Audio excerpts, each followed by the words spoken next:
Hi, welcome to Ray's Toolbox. My granddaughter had an idea for an earring holder that she thought she would like. Let me show you how I made that.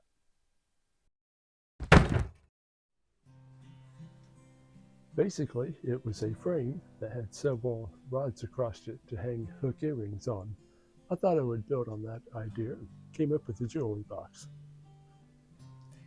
I used 1x4s to build the box with. First I cut them to length. I cut one to 18 inches long for the top, two at 15 1/4 inches for the outsides.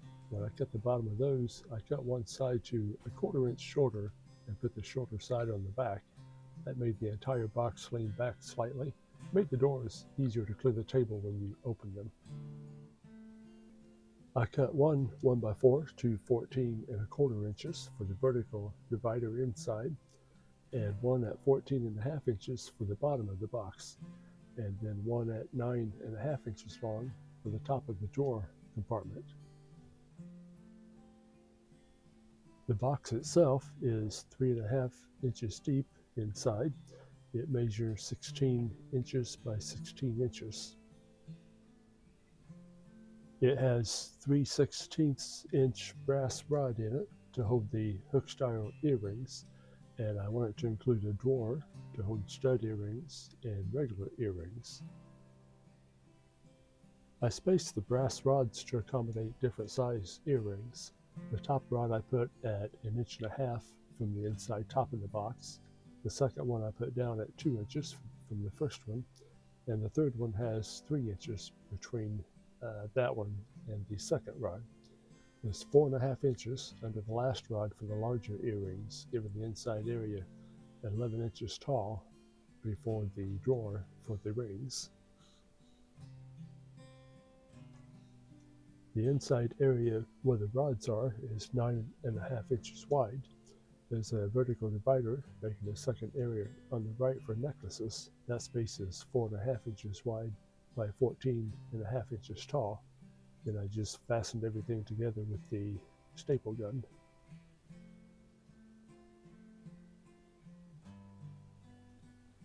Before I put the back on it, I thought I would go ahead and stain it now. That makes it a lot easier to get into the cracks and crevices to put the stain before you put the back on. So I used a nice golden oak for the stain.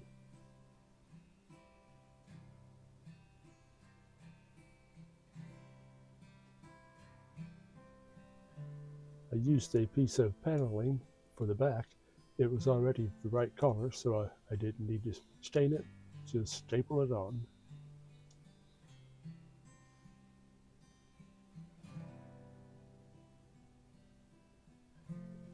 The next step was to make the doors. I cut a 1x12 down to 16 inches long for the wide door, then ripped it to 10 1/2 inches wide. The other door is 16 inches long by 5 1/4 inches wide. Then I stained those before installing them.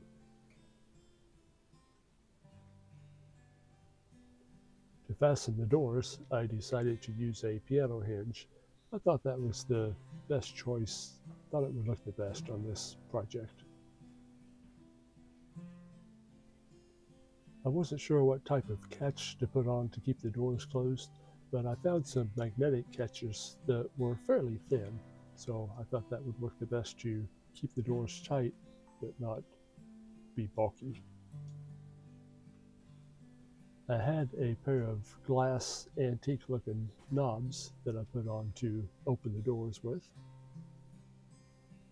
The overall dimensions of the drawer is 2 1/4 inches tall, 9 1/4 inches wide, and 3 1/2 inches deep. The drawer itself, of course, is made of 1x4 stock. The bottom is 9 1/4 inches by 3 1/2 inches. I cut two pieces for the sides at 1.5 inches by 2 3/4 inches, and the back is 1.5 inches by 7 3/4 inches long. The front of the drawer is 1.5 inches tall by 9 1/4 inches wide. I cut the notch for the finger hold on the bandsaw and then used the spindle sander to sand it down. I wanted to try my hand at some flocking for the interior of the drawers. I've never used it before. First I tried Elmer's glue. It worked, but not that great. Second time around, I tried some spray adhesive. That worked really good. It took 2 coats with dry time in between, but it really did work good.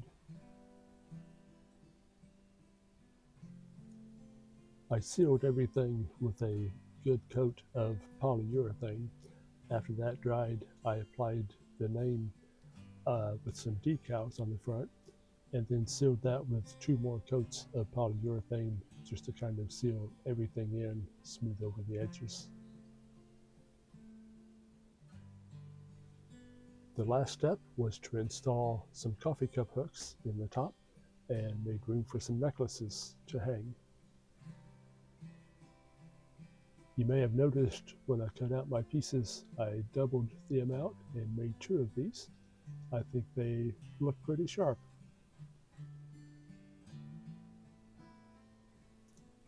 Thanks for taking the time to watch our video. I hope you enjoyed it. Maybe have an idea for something you can make. Leave me a comment down below if you have any questions. I'll see you on the next video. Subscribe if you haven't. Bye.